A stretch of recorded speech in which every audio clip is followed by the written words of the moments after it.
marriage, there's nothing magical about marriage. There's nothing about the sheet of paper for marriage that says that there is something special about that other than the fact that the government is involved in your relationship.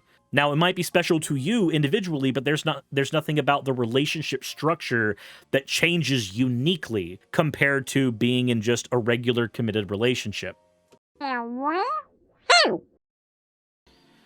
Let's go ahead and talk about this. This is technically a redo because I wasn't able to actually get this video done last time due to circumstances outside of my control, but we can go ahead and do it now. But first, we need to talk about fan art. This is not fan art, but it also kind of is. This will be information for later, don't worry. First piece of fan art we have is from Zeku. It is a Master Chief Suris. Next piece we have is from Kira Sakura. It is from, they said Suris put Blizzy on his head, and I immediately thought of Suris cosplaying Uihiru from Tu Aru Kakaku no Railgun, which, again, I know that there's an actual American translation for that. I do not remember what it is. It's fine. The next one is from Sylvan Silica. He enjoy armor with fur parts. I do. I am a big Monster Hunter fan, so yes, I do. As always, thank you all for your fan art submissions. They are greatly appreciated.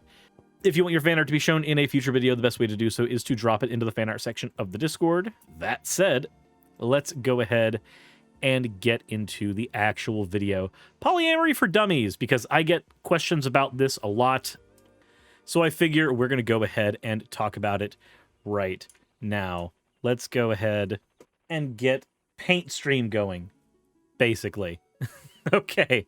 So, and I will be answering questions in chat about this as they come up if you guys have some, but let's go ahead and talk about, first off, what is polyamory? That's usually the very first question. And the briefest of answers is it is just being in a relationship with multiple people or having the capacity. Like, you're polyamorous if you have the capacity to be in a relationship with multiple people. But you are in a polyamorous relationship if your relationship has multiple people.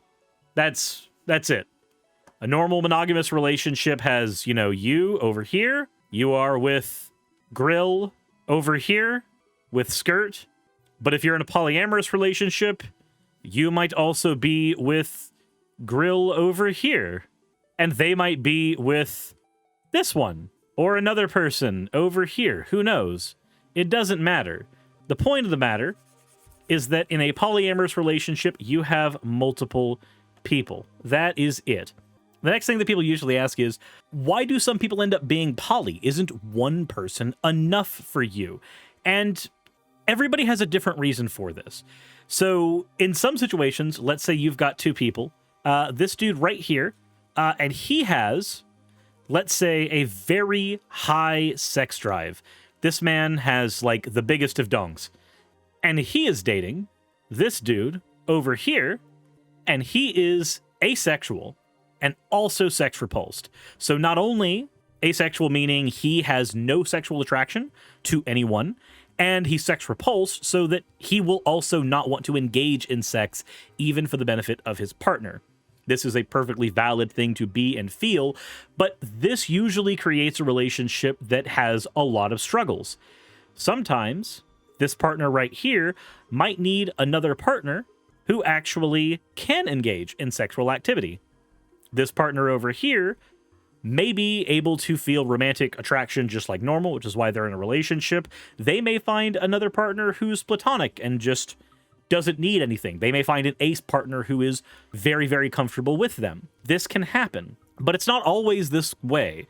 Sometimes polyamorous relationships end up coming up as a way to kind of patch up things in a certain relationship. You might have a partner who does things for you that another partner can't do, but that's not always the case. Sometimes it's literally as simple as, hey, I'm this dude here.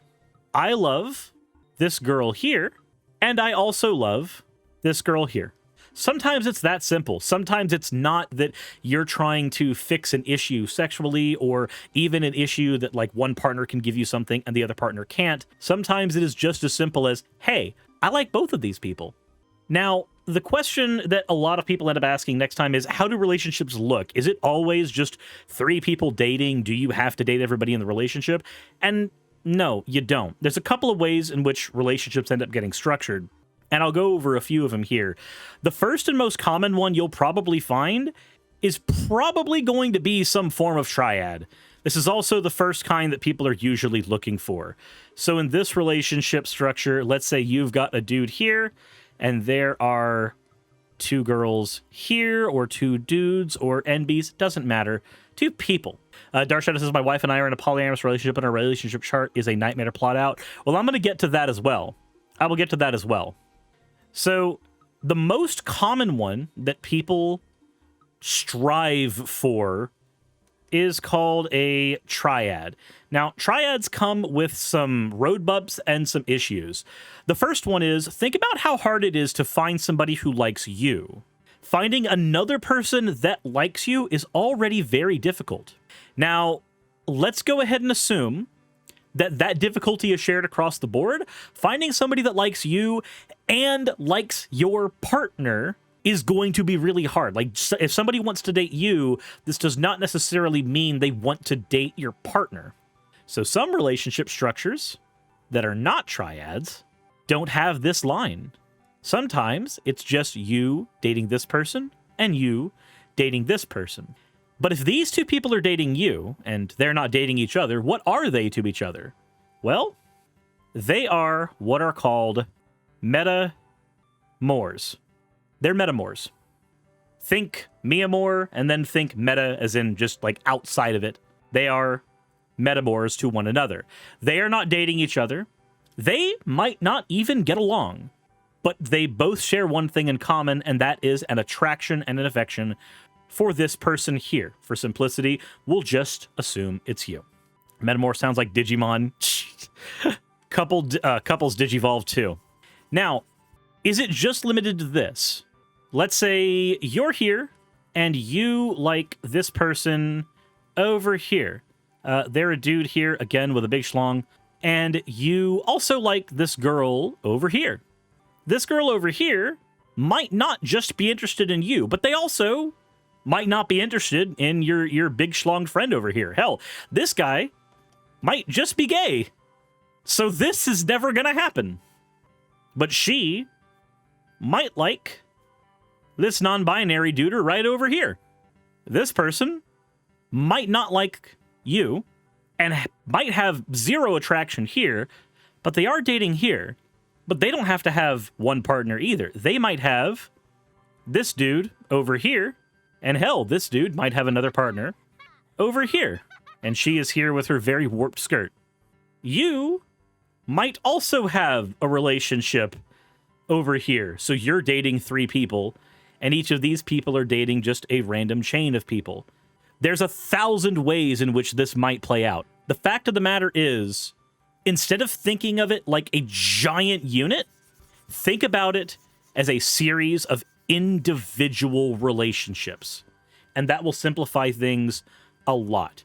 So, and this is also a healthy thing that you need to do anyway in relationships. Because if you're dating this person over here, and you're also dating this person over here, if you break up with this person, it might not necessarily affect this relationship right here.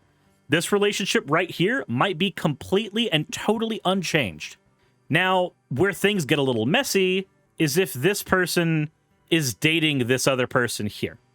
If your partner is dating your other partner and you break things off with that partner, this might make conversations around the dinner table a little bit tense, but it's not impossible to do. I mean, hell, this is something that I've done in the past. It may not be fun, but it is a thing that you will have to deal with at some point in polyamorous relationships, more than likely. There's 1,000 ways relationships can work. They can look like a triangle with different people dating each other. They can look like some weird kind of trapezoid where there's a person here, a person here, a person here, a person here, but they're all dating this person in the middle because they've somehow managed to get enough time on their hands to date, how many is this? 6, 7 people? This person right here, this person has no life. Somehow they've managed enough time to date 7 people and do it healthily. They are either superhuman or they have nothing to do except date their partners, which, hey, if you can make it work, perfectly fine. One of the other questions that ends up happening is, do you all have to live with one another? And not necessarily. We have a word for people who are living with one another in a polyamorous relationship, and that is a wrong tool, and they are nesting partners. And I'm terrible at writing, so I'm just going to write it down here. But they're nesting partners. So let's say you and your partner over here live together, but you're also dating Joe Schmo over here, but you guys agree you love this person, you don't want to live with them. You don't want to live in a house with them. You're fine going over to their house, you're fine spending time with them, but you don't necessarily want to live with them. And there's a variety of reasons why this might happen. That's perfectly valid. This relationship right here, these are your nesting partners. This person right here is not a nesting partner. They are not part of your nest. This doesn't make this relationship less valid. It doesn't make this relationship less secure. Hell, you might have been dating this person first. All that matters for this particular term is that nesting partners are the partners you choose to live with, and you don't have to live with all of your partners. Though, it does make rent a lot cheaper, I'm not going to lie. What are the major differences between polygamy and polyamory? Completely different topic. Not something that I'm going to be going into really deeply in this video, but because terminology is a thing. But if you're talking about polygamy specifically, polygamy is the practice of marrying multiple spouses. Polyamory does not necessarily require marriage. You don't necessarily have to get married. Like, you can have a wife and then not marry any of your other partners. Given the rampant narcissism in America, it's amazing. Any polycules end up working out. Here's the other thing. So what do you call one of these kinds of relationships when you've got multiple people dating? So you're here, and you're dating this person here, and they're dating this person here, and then you also, like, this is your wife. She loves you. Y'all are nesting partners. That's cool. But what do you call all of this? All of this right here, this is a polycule. Now, there are individual terms for different relationship structures. I used the word triad earlier. There's words like open V and all kinds of words that you can use to describe the way your relationship functions. But the reality of it is the one word that encompasses all of these structures is a polycule. Every single one of them. So if you're in a polyamorous relationship, you are in a polycule. That is what the relationship is called as an umbrella term. Whatever specific word you decide to use for your formation afterwards is entirely up to you. The next big thing that gets asked is it cheating? And in a word, that depends. I know that might be confusing, but think about it this way. Cheating is when there are a list of rules that you have for your relationship, and you break them. There's a common misconception that people who cheat are actually just poly people. This person here cheated on his wife. His wife is very angry, and he goes, "It's okay, honey. I'm poly." No, that's not what that means. Polyamorous relationships are based on communication and consent. If you are dating your wife, and then you are also dating this dude over here, but you want to date this third potential partner, and both of your partners go, no. There could be a variety of reasons. You might not have enough time. You might not have enough energy to do so. They may see that your mental health is slipping. It doesn't matter. If they say no, if you go over here, that would be cheating. The fact that you are already in a relationship with multiple people does not give you carte blanche to go ahead and go and be with even more people. Everybody in your relationship needs to agree that that is a thing that you are okay and free to do. If you are in a relationship with someone and they say you can have sex with your other partner, but please use protection, and then you don't use protection, you're breaking the rules of your relationship. That's still an issue. Said, what if you want to raise kids? Raise kids. Think about it like this. If kids can be functional in a two-person relationship or a one-person relationship or a two-person relationship that has an aunt or an uncle, your polyamorous partners will functionally take on the roles of aunts and uncles here. Literally, it's just the same as having aunts and uncles. And the ambassador says, how would marriage work in a poly relationship? It depends. It all depends on you. You might have somebody who you're married to before you guys discover your poly, and then you might end up dating outside of your marriage. That can happen. Like, marriage, there's nothing magical about marriage. There's nothing about the sheet of paper for marriage that says that there is something special about that other than the fact that the government is involved in your relationship. Now, it might be special to you individually, but there's nothing about the relationship structure that changes uniquely compared to being in just a regular committed relationship. VTuber Chrono says this is not necessarily the same as an open relationship. Correct. So an open relationship is a little bit different. Now, open relationships are technically types of polyamory, but I view them as a bit categorically different. So in a standard polyamorous relationship, you may want to be with this person over here, and your partner over here says, absolutely, I don't have a problem with that. You have that line of communication, you say you want to. This person who says, oh, I'm in an open relationship, they have what's called blanket consent to be with any number of partners at any point. Polyamorous relationships function like being in individual monogamous relationships. They may all be linked up like in a friend network, but you are functionally having individual relationships with different people. If you are in an open relationship, think of it as the same as if you are single. You have carte blanche to go and experiment with who you want. Personally, I cannot handle open relationships. I need that knowledge that my partner is with people that I know, or with me. Some people can function with open relationships. Some people can't. Said marriage means I owe taxes. Yeah, no, again, technically, yes, it is a type of polyamory, but the reality of the situation is the structure ends up being very different. Now, another thing that people usually tell, especially at this point in the video, is this is all really fucking confusing. How the hell do you handle this? And the answer is, well, it depends. Some people choose to use Google Calendar, and that allows everybody to put their availability down for when they're good to go hang out, do dates, anything like that. Some people end up just having meetings at the dinner table. I've done both of these. They both end up working really well. So it really depends.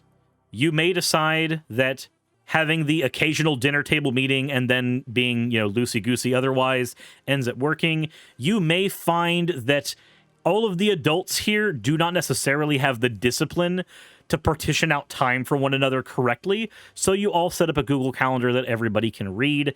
There's a lot of ways you can do this. Find the way that works best for you and your relationship. It can be easier and sometimes more difficult if you are all living in the same house. If you're all living in the same house, private time with any individual partner may be hard to come across, but scheduling can be easier. Whereas if you are all living in different houses, private time with individual partners might be really easy to come across, but scheduling can then be a nightmare because you're not all around to have those dinner table conversations all the time. Though the last and most important question when it comes to polyamory, Google Calendar for relationships sounds like a job now. I mean, when you're trying to get 4 to 5 people on the same page for stuff, it can be. The last big question, though, is polyamory for you? Is this something that you should engage in? You're sitting here and you've got that big question mark in your head. Should I try being poly? You might have a partner who really wants you to try or really wants to try, but you don't know. There's 3 big questions you have to ask yourself. The first is, can I experience compersion? Compersion is a word for functionally Feeling happiness that your partner is happy doing something or being with someone else. If this is not an emotion that you can feel, you may run into issues. If the idea of your partner being in someone else's arms, or your partner being in someone else's bed, or them taking a picture a little too close to somebody is something that doesn't make you happy on some level, this is already going to be a bit of a problem for you. It's something that you may end up learning to do, but it is the first question. The next question is, can you handle jealousy? How do you handle jealousy? Do you feel jealous, recognize that you're feeling it, internalize it, and then channel it into something productive? Or do you take it out on your partner? Or do you let your emotions take control of you? Depending on your answer to this, you may find that you should not be in a polyamorous relationship. You may be able to feel compersion, but you feel jealousy more often, and therefore you become a toxic individual in a polyamorous relationship. The last question you've got to ask yourself is, do I have the time? Think about the amount of time you need to spend with an individual partner for them to be satisfied with you. Not just sexually, but think about the amount of time it takes for you two to feel like you've spent a good amount of time together in a week. If you have that time and time for work and time to spend with friends, but then you're spent, then you don't have the time to be in a polyamorous relationship. You need to be able to feel happy in case your partner's with other people. You need to be able to have a very good outlet for handling jealousy if you are the type of person to feel it. And you also just functionally need to have the time for two relationships. You have to remember, nobody in a polyamorous relationship, for the most part, wants to be considered a side piece. They want to be just as important as your partner that you had before them. They don't want you treating them as lesser. So when it comes to time, you need to find a way to give them the amount of time they need, and also give your partner who you had beforehand the time that they need. And likewise, your partner needs to do the same. Said polysaturated at one happens. True.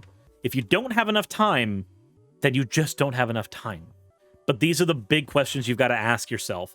There are people who go, oh my God, being polyamorous is wonderful. I get to have threesomes and parties, and we get to split the rent so many ways.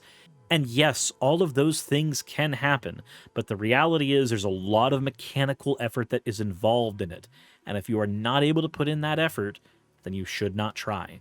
If you do, though, there's a lot of avenues that open up in a polyamorous relationship that are not there in monogamous relationships. Again, if you've got a whole bunch of sexual fantasies that involve multiple people, those are probably on the table now, but they will come at a cost. But I figured that would be enough for a polyamory for dummies bit. I know that there was maybe a little doom and gloom there when it comes to, hey, should you even try this? But for my part, I want to be honest whenever I'm talking about this kind of stuff with people, and I want to be as simple as possible. Hopefully, y'all found this video to be informative, simple, and easy to understand for somebody who might not even know what a polyamorous relationship is to begin with. But in any case, let me know what you think in the comment section below. And if you are polyamorous, let me know what your experience is. That said, though, if you enjoyed this video, hit the like button over on YouTube and follow over on Twitch if you hadn't already. Hit the sub button if you haven't done that already. And if you want to support the channel and what I do, there's plenty of ways to do so on Patreon, as well as through the various methods of gaining merch, if that is the type of stuff that you'd like to do. With that said, though, as always, everyone, insert end video tagline here.